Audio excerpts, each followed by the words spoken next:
Y bueno, pues como todos los jueves está aquí el doctor Miguel Ángel Cuenya para hablarnos sobre fragmentos de la historia de esta hermosa ciudad. Y bueno, hoy la Avenida Juárez, que en lo personal quiero muchísimo. Para mí, doctor, simplemente es la avenida más bonita de la ciudad, pero bueno, en gusto Y se es rompen una de las géneros, más ¿no? icónicas.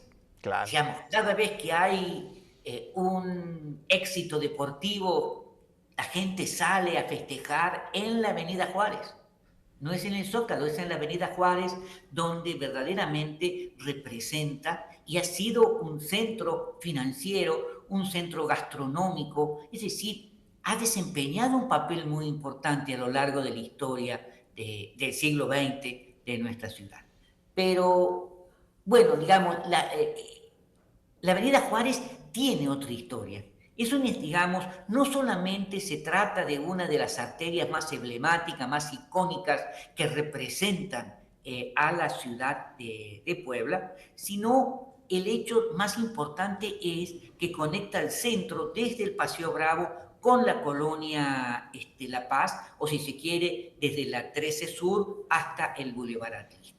Y esto es algo muy, muy interesante. Nosotros hoy estamos acostumbrados a usar, digamos, la Avenida Juárez para ir hasta la Fuente de los Frailes, hasta la colonia La Paz, pero en realidad había una serie de limitaciones para que la ciudad se extendiera hacia el poniente. Digamos, y acá debemos hacer referencia a la batalla del 2 de abril de 1867, cuando el general Díaz, Porfirio Díaz, bajó desde el Cerro de San Juan hacia el centro de la ciudad, justamente por este espacio que correspondería a las 7 poniente, bajó hacia el centro de la ciudad y llegando hasta el Paseo Bravo o Paseo Nuevo, como se denominaba en esos momentos. Algunos historiadores dicen que fue el punto de partida de la elaboración, de la construcción de la Avenida Juárez. En realidad, la problemática va más allá. Es decir, ¿en qué sentido? La ciudad le costó mucho pasar de la 13 Sur, 13 Norte, pasar hacia la zona poniente, y en la parte norte va a ser justamente con el establecimiento del ferrocarril. Recordemos que en 1869 Porfirio Díaz va a inaugurar el ramal Puebla-Pisaco, la llegada del ferrocarril a Puebla. Desde Apizaco se iba a la Ciudad de México y se iba hacia el puerto de Veracruz, pero lo importante es que ahí se establecieron tres importantes estaciones de ferrocarril con todos los talleres y con todo el espacio, digamos, elaborado de las vías férreas para trabajar los ferrocarriles, con los almacenes, las bodegas, los depósitos, etc. Por lo tanto, en la parte norte estaba frenada también de alguna manera el paso hacia el poniente. ¿Y por dónde bajaban los ferrocarriles? Los ferrocarriles entraban fundamentalmente por donde hoy es la diagonal y bajaban por la 4 Poniente. Hoy es la avenida ancha de la 4 Poniente, y de ahí se distribuían hacia las distintas estaciones del ferrocarril que daban justamente o abrían sus puertas hacia la 13 Norte. Pero la parte de la 13 Sur, la ciudad le costó un poco. En ese sentido, digamos, acá lo importante era superar el Paseo Bravo. Y hay que señalarlo, el Paseo Bravo no solamente era un espacio o, digamos, un jardín importante, el jardín nuevo, sino que no permitía el paso por la 7, por la 9, o de la 9, digamos, o la 3 Poniente. Posteriormente, no hace muchos años, se va a abrir el paso de la 3 Poniente. Lo que sucede es que pasando el Paseo Bravo, sobre la 13, entre la 3 y la 15, entre la 3 Poniente y la 11, estaba y se construyó en 1833 el Panteón de San Javier, que también va a funcionar en 1850, cuando de nueva cuenta arribara la pandemia de cólera. Superado esto, digamos, estos terrenos se comenzaron a utilizar para explotaciones agrícolas, explotaciones agrícolas. Por lo tanto, romper con todo eso, estas costumbres, esta avenida, que va a tener características totalmente diferentes, es decir, es una avenida, digamos, pensada a finales del siglo XIX, inspirada en el urbanismo francés, que estaba muy de moda en esa época, a finales del siglo XIX, la época de la Belle Époque, podríamos decir así. Y desde sus orígenes se planeó como una avenida con un bulevar con banquetas muy anchas, arboladas, que eso es lo que le da hasta el día de hoy las características, con un camellón central también arbolado, que le va a dar, digamos, un espacio muy, muy importante y que va a romper con toda la estructura que caracterizaba el centro de la ciudad, que banquetitas de 90 centímetros empedradas, sin ningún tipo de vegetación, sin ningún tipo de árbol, como eran las ciudades coloniales, en la medida en que dentro de las grandes casonas ahí estaban justamente los jardines. Bueno, si bien es cierto que hay algunos esbozos del trazado de esta avenida desde la década de 1870, podríamos nosotros señalar que se va a aprovechar las ruinas del barrio de la Oaxaquilla, que es donde hoy está el barrio del Parral, para aprovechar, ya sea primero para la construcción de los muros del Panteón de San Javier y posteriormente en el proceso de construcción de la avenida, de esta avenida. Habría que decir nosotros algo también muy importante, que recién va a ser inaugurada formalmente, no quiere decir que no hubiera construcciones antes, en el 5 de enero de 1901, y va a ser inaugurada justamente por el presidente de la República, general Porfirio Díaz. Se trató de emular la avenida parisina de los Champs-Élysées o el Paseo de la Reforma en la Ciudad de México, aunque claro, es mucho más corta, tampoco tiene esas pretensiones, pero también hay que decirle que a lo largo de la historia del siglo XIX y del siglo XX tuvo muchos nombres, muchos nombres, se fue designando de diversas maneras. En 1901, cuando la inaugura el general Porfirio Díaz, se la designó como calle ancha, es decir, el doble de ancho o más del doble de ancho que una calle normal de la ciudad. En 1903 se le cambió el nombre y se le empezó a conocer como Avenida del Vencedor. En 1905 encontramos registros que se hace referencia con el nombre de Gran Calzada. En 1907, por primera vez, aparece el nombre de Calzada de la Paz, pero va a continuar cambiando de nombre. 1908, Calzada del Cerro de San Juan. Ese mismo año se la conoce también con el nombre de Calzada Porfirio Díaz. En 1911, Avenida La Paz. 1917, Avenida de la Libertad. 1929, Avenida Juárez. ¿Por qué Avenida Juárez en el 29, ya de manera formal? Justamente porque se celebraba el centenario del nacimiento del benemérito de las Américas, don Benito Juárez.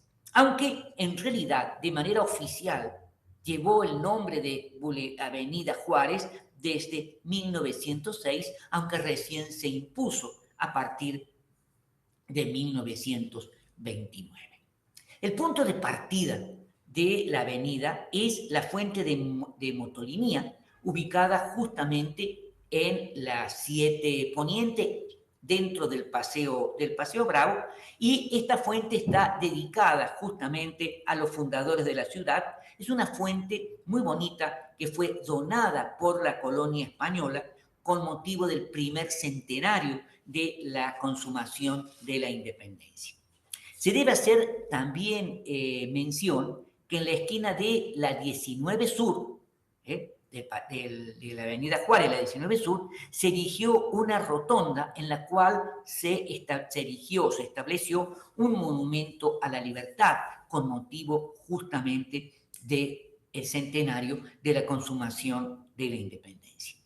Este monumento se retiró, se volvió a establecer de manera definitiva recién en 1922, aunque antes había estado ubicada, digamos, en el mismo Paseo Bravo frente al Templo de Guadalupe. En la 25 Sur, se hace otra rotonda que se construyó y esta fue inaugurada en 1906, y en donde ahí estuvo y designada para el establecimiento de la estatua del Benemérito de las Américas. Esta estatua del Benemérito de las Américas estuvo en primer lugar establecida frente a la iglesia del Señor de los Trabajos, es decir, frente a la estación del ferrocarril. Pero acá hay una historia y una leyenda muy interesante que dice que en realidad lo único que se hizo con la estatua y el monumento a Don Benito fue construir la cabeza en bronce.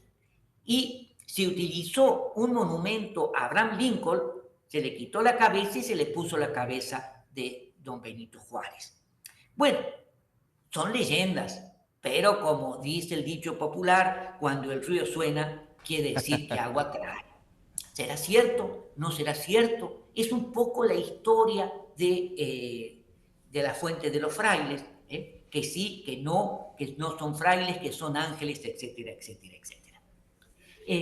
Finalmente, en la confluencia de la Avenida Juárez y el Boulevard Atlisco, se levantó una gran glorieta con una fuente, digamos, bastante elevada, en la cual están 4 arcángeles, los 4 arcángeles más importantes digamos, que son el arcángel San Miguel, el arcángel San Rafael, el arcángel San Gabriel y el arcángel Uriel. Cada uno de estos arcángeles miraban a los 4 puntos cardinales. Se va a inaugurar recién en 1957. Pero estos arcángeles, si bien tienen alas, son muy pequeñas las alas, están recogidas en las espaldas de estos arcángeles, tienen tonsura y por lo tanto tienen cara de frailes.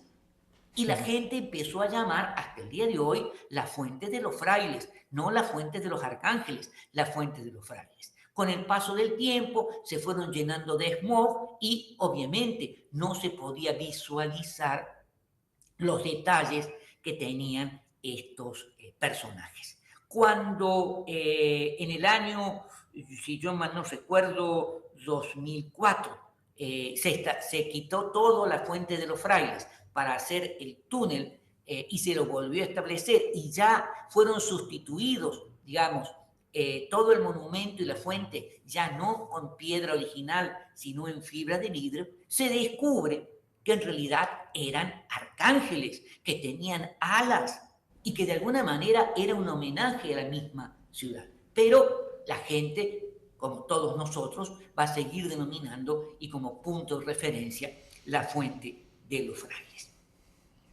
Ahora bien, sí. No, qué interesante lo que nos platica. Por aquí tenemos un tema que siempre es recurrente en la historia de la Juárez. Rosario, una amiga de la audiencia, nos dice: el monumento de Juárez tiene el dato curioso que era el cuerpo de otro personaje y se le puso la cabeza de Juárez. Ya lo habíamos comentado inclusive en algún momento, ¿no? Era el cuerpo de Abraham Lincoln que se le puso la cabeza de Juárez, ¿no? Así es. Bueno, eso forma parte de los de la leyenda, y de ¿no? las leyendas. Lo mismo que de las grandes casonas. A lo largo de la Avenida Juárez hay grandes casonas que se comenzaron a construir a finales del XIX, comienzos del siglo XX. Tenemos el famoso Conservatorio de Música y Declamación, como correspondía a comienzos del siglo XX, justamente en la Avenida Juárez, en la 13 y la Avenida Juárez. También nosotros tenemos que hacer referencia a la casona construida en la 17 Sur y la Avenida Juárez, que es la que se conoció durante muchos años como la Casa de los Enanos, y que hasta Exacto. el día de hoy es un punto de referencia importante. La Casa de los Enanos fue construida en 1890 y fue, digamos, propiedad de una familia italiana, la familia Jacopella, de una familia italiana, que fueron los propietarios de esta vivienda hasta 1930, cuando esta casona, que es muy bonita, fue adquirida por el empresario español don Rogelio Rodríguez Sáenz. Don Rogelio Rodríguez Sáenz tuvo 3 hijos, Rogelio, Carmelita y Carmelita Jiménez. Ahora bien, Carmelita tuvo 2 hijos, Rogelio y Milagros. Esto es muy interesante. ¿Por qué? Porque cuando Carmelita enviudó, se hizo de cargo ella de la familia. Era una persona muy reservada, muy conservadora, con muy pocas amistades, y sus nietos tenían prohibido jugar dentro de la casa. Por lo tanto, le mandó construir muebles pequeños al tamaño y proporcionalmente al tamaño de los pequeños para que jugaran afuera. Por eso es justamente que viendo desde afuera la gente pensó que se trataba de enanos y era la casa de los enanos. Bueno, hoy esta casa es un espacio muy interesante que se está utilizando para hacer una serie de eventos, fiestas y algunos eventos de carácter cultural. De cualquier manera, yo quisiera terminar diciendo que una calle va cambiando a lo largo del tiempo. Va cambiando, digamos, y esta calle, esta avenida, este bulevar, que fue realmente un gran centro financiero donde uno podía encontrar los corporativos de los principales bancos asentados en la ciudad, donde podíamos encontrar los principales restaurantes, bares, lugar de reunión, ha ido cambiando. ¿Por qué? Porque hoy les interesa más establecerse en otras zonas de la ciudad, en la parte nueva, en la parte de la Beatriz Carlton, en la parte de Lomas, y ha ido perdiendo vigencia, perdiendo fuerza, y lógicamente la pandemia afectó muchísimo a la Avenida Juárez, igual que al resto de la ciudad, y en donde muchos negocios vieron cerrar sus puertas. Otros demolieron las casas y se convirtieron en feos estacionamientos sobre la avenida Juárez. De cualquier manera, creo, digamos, que poco a poco va a ir restaurándose su actividad, y a eso deberíamos nosotros agregar que le metieron unos volardos muy feos de cemento con el cual chocan todos los vehículos y no hay lugar para estacionamiento, entonces estacionan en doble fila, digamos, y ha afectado realmente la parquización de la Avenida Juárez. Y no nos olvidemos que ya hablamos la vez pasada sobre el problema de las palmeras que se están secando, que iban a replantar las palmeras. Yo todavía no he visto muchos de estas nuevas palmeras que se estarían reemplazando. Pero la Avenida Juárez, más allá de todos estos problemas, sigue siendo una de las arterias más emblemáticas de nuestra ciudad. Eso es lo que yo les quería platicar. Sí, la verdad es que sí. Y creo que la gran virtud de la Avenida Juárez y del por qué ha estado tan vigorosa prácticamente en toda su vida es que hay un espacio impresionante para caminarla, ¿no? Y creo que Sí. eso es una gran virtud de esa avenida. Es una avenida que se puede caminar en unas Exactamente. banquetas anchas. Sí, y además la verdad es que han tenido un buen tino porque además de caminar se puede andar en patines, en patineta. Sí, sí, Sí, sí. es maravilloso. Pero bueno, Sí. doctor, como siempre, a ver, aquí hay un comentario de nuestro amigo Jorge y nos dice aquí nuestro buen amigo Jorge que, bueno, de entrada lo felicita, que es una gran aportación su columna, y nos pregunta si hay algún libro de historia de su autoría que dónde lo puede adquirir sobre la historia de Puebla, está muy interesado en estos temas. ¿Qué libro podemos encontrar actualmente en las librerías, Doc? Puebla, Historia de una Identidad Regional, fue coordinado por el doctor Carlos Contreras y un servidor. Son 3 volúmenes, uno corresponde al periodo colonial, el segundo al siglo XIX y el tercero al siglo XX. Ok. Están en las librerías de Puebla. Perfecto, pues ahí está la recomendación para que vaya a la librería. Ahorita ya viene el aguinaldo, hay que invertir una buena Claro. cantidad en libros. Por supuesto. Y si son de la historia de Puebla, pues mucho mejor. Le mando un gran abrazo, Doc. Gracias. Gracias, hasta luego. Pues Nos vemos. maravilloso, como siempre, el doctor Miguel Ángel Cuenya.